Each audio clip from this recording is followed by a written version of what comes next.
Welcome back to Millennial Moment. In this video, I'll be doing a long-term review of the Samsung Galaxy S22. I've had this phone since its launch in February 2022, and this specific review is dedicated to covering some of the basic considerations to help you decide whether this phone is right for you. So let's talk some basic specs first. I have the regular model S22 in the 256GB storage configuration and with 8 gigs of RAM. This phone has a Qualcomm Snapdragon 8 Gen 1 chipset, along with a 6.1-inch dynamic AMOLED display, covering 425 pixels per inch and capable of reaching a maximum of 1750 nits brightness. With an IP68 rating, you might expect water and dust resistance up to about 1.5 meters for 30 minutes or so. There is, however, no micro SD card slot, so no expandable storage on any of the S22 lineup, and there's no headphone jack, though you could use a USB-C dongle if Bluetooth headphones aren't your thing. However, there is reverse wireless charging, and I personally have found that to be a much more useful feature. The S22 also holds a 3700 mAh battery and a pretty good rear camera array with a 50 megapixel wide angle, a 12 megapixel ultra wide, and a 10 megapixel telephoto lens with 3 times optical zoom, while the front camera is a 10 megapixel lens. But what does this actually translate to in practical terms?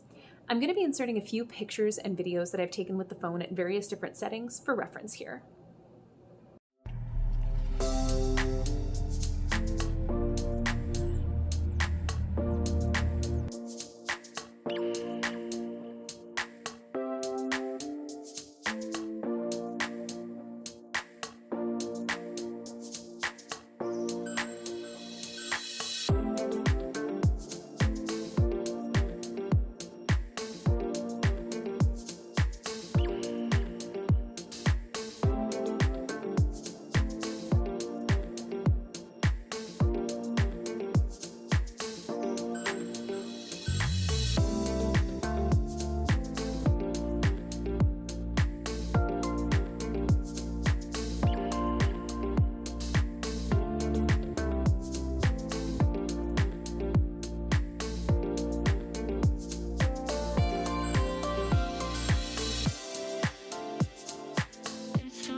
In my opinion, colors look rich and saturated, which is something that I personally do prefer, though I know not everyone does.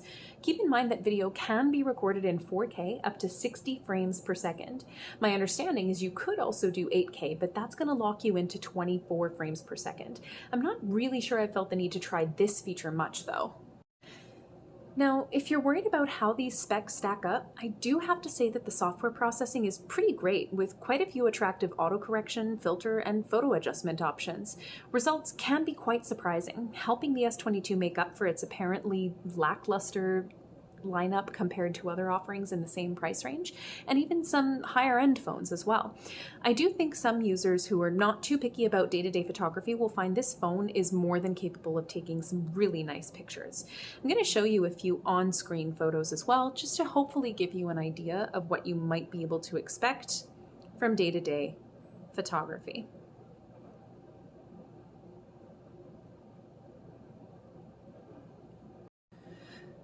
So what about sound? This was a bit of a rough one for me. Maybe it was just the unit I had, but I found the sound was tinny and grating at best, and my sound would sometimes get crackly for apparently no reason while watching a YouTube video.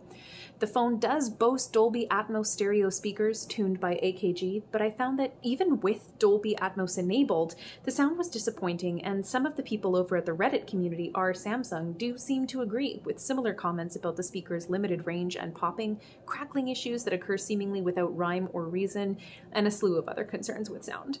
There are others who have expressed never seeing these issues with the S22, so just keep in mind that your mileage may vary, like many other things.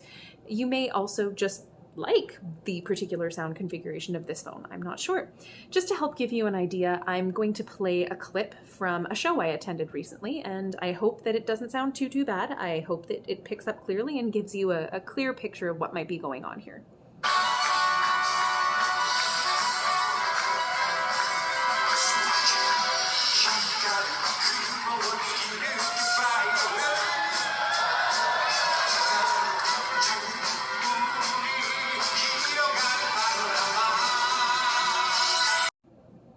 So what did I love about this phone exactly?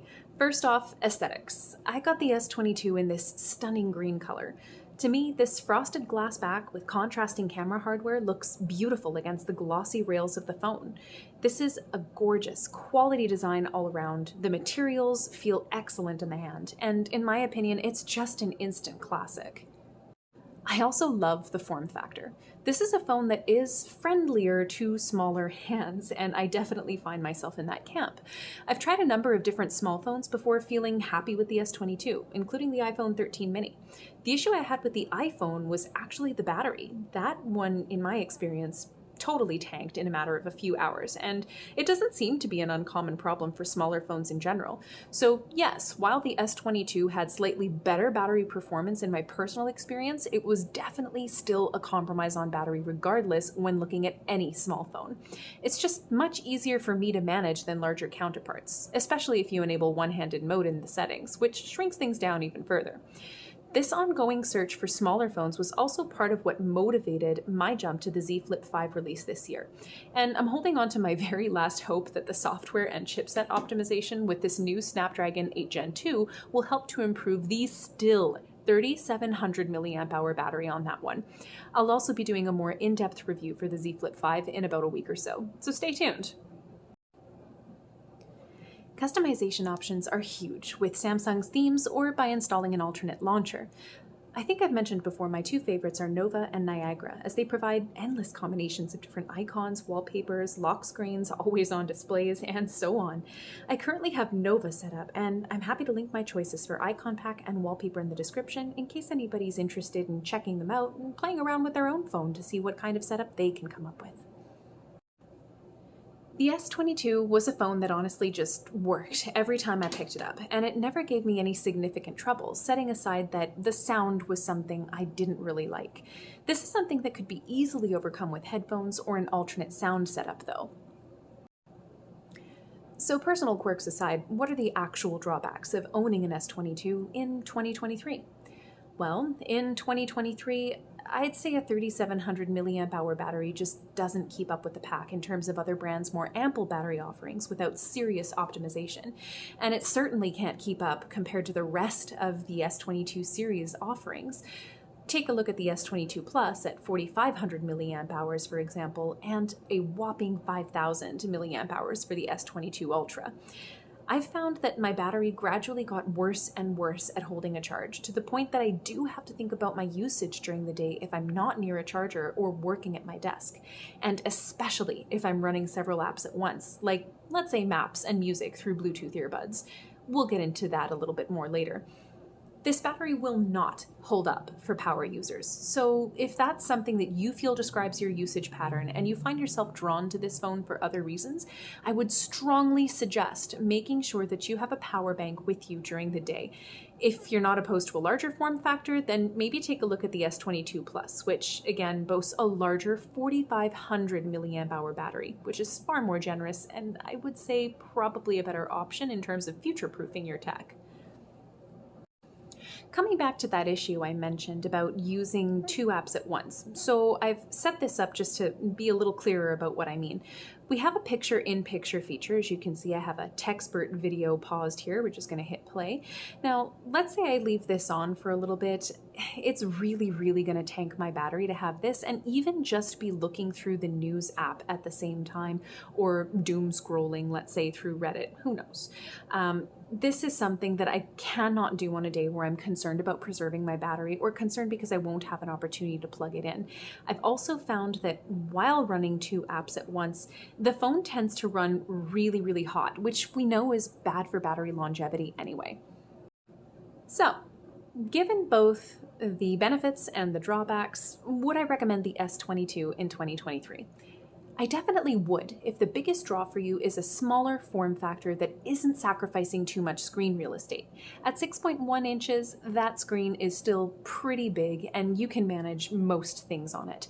If you're a casual user who just needs your phone to check your messages, your calls, your emails, go through and browse the web, check on your social media, and take some decent photos, I think that this phone is very capably going to meet your needs.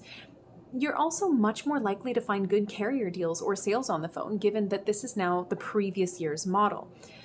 Looking around on Facebook Marketplace, for example, I have been seeing units between 450 to 600 Canadian. I've also seen the entry model S23 for a little bit beyond that price point, the Pixel 7 for similar prices as that range I mentioned previously, 450 to 600 Canadian, or with a slightly increased budget. Let's say around 700 to 800 Canadian. I have also seen the Pixel 7 Pro, which might be worth springing for if picture quality is your main priority in any camera.